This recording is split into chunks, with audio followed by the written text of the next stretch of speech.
Mimi naitwa Florian Mkianus Karugaba, ni mwenyekiti mtendaji wa CYDM ambalo ni shirikisho la microfinance zenye mlengo wa maendeleo, na nyingi tulio wengi tunasema tunaitwa youth focus.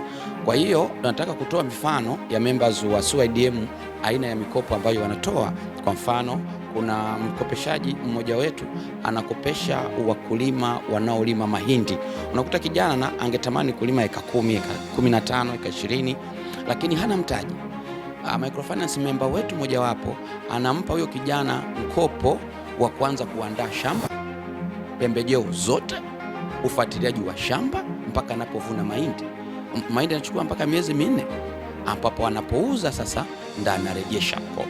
Sasa unaweza ukaona jinsi gani mtu wa microfinance amejipanga kumbadilishia kijana maisha yake. Alafu mtu kama huyu anawekwa kundi moja na baadhi ya wakopeshaji ambao hawakubaliki zaidi katika jamii yetu. Kwa hiyo tungependa attention iwepo kwamba si kila microfinance ipo katika mlengo huo.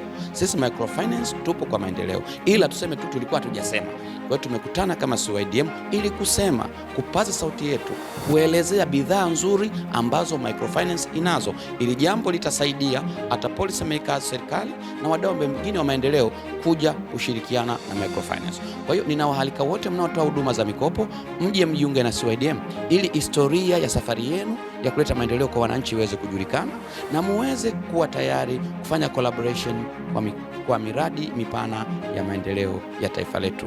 Tunasema microfinance for development, and CYDM carries the passion of microfinance.